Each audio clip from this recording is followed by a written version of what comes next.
Welcome to ప్రజా.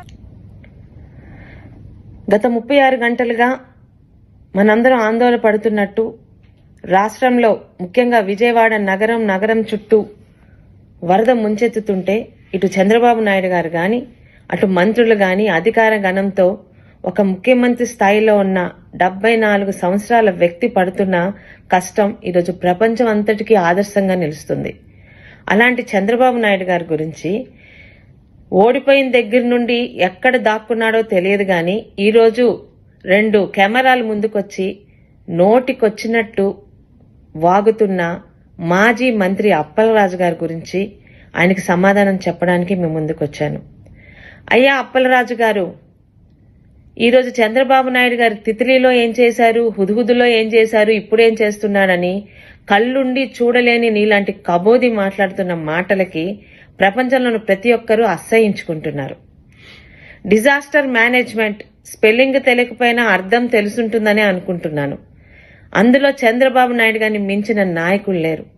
24 గంటల్లో కేంద్ర ప్రభుత్వంతో మాట్లాడి దాదాపు ఈరోజు ఒక 10 ఎన్డీఆర్ఎఫ్ టీమ్స్ తో పాటు పవర్ బోట్స్ తో పాటు చుట్టుపక్కల ప్రతి ఒక్క రాష్ట్రం నుంచి సహాయ సహకారాలు తీసుకుని ఈరోజు ఆయన చేస్తున్న పనికి ప్రపంచం అంతా నివ్వెరపోతుంది. ఒక ఆదర్శ ముఖ్యమంత్రిగా ఆయన ఉన్నారు.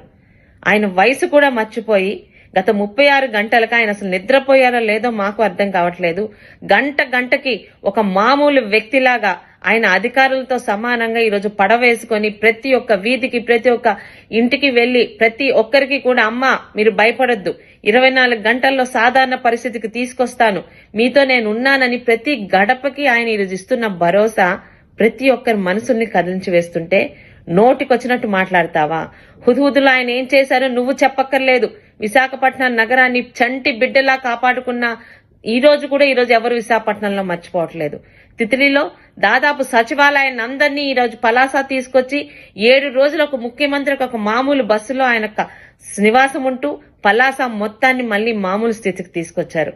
అలాంటి ఆయన గురించే మీరు మాట్లాడుతున్నారు. మీకు తెలిసొస్తే కదా ఈరోజు మీ వరకు గత 5 సంవత్సరాలు మీ పాలనలో నెల్లూరు జిల్లాకు చుట్టుపక్కల వరదలు వచ్చినప్పుడు ఒక హెలికాప్టర్లోని వెర్రి నవ్వులు నవ్వుకుంటూ చూసిన వెళ్లిన అప్పటి ముఖ్యమంత్రి జగన్మోహన్ రెడ్డి గారికి ఈరోజు నిద్రపోకుండా నిద్రాహారాలు మాని ప్రతి గడప తొక్కుతున్న మా ముఖ్యమంత్రి చంద్రబాబు నాయుడు గారికి ఎంత తేడా ఉందో ప్రజలకు అర్థమవుతుంది.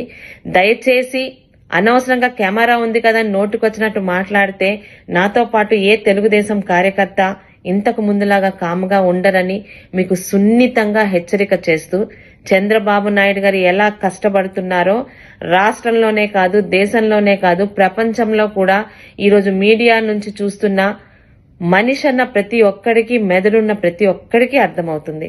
మరి మీలాంటి పశువులకి ఎందుకు అర్థం కాదో మీరు మనుషులా పశువులా మీ ఇంగిత జ్ఞానానికే వదిలివేస్తూ ఫస్ట్ అండ్ లాస్ట్ వార్నింగ్ ఇస్తున్నాను అప్పలరాజు గారు. చంద్రబాబు నాయుడు గారి గురించి మాట్లాడేటప్పుడు నోటిని అదుపులో పెట్టుకోమని మీకు సున్నితంగా హెచ్చరిక చేస్తూ మీ సోదరి గౌతు శిరీష.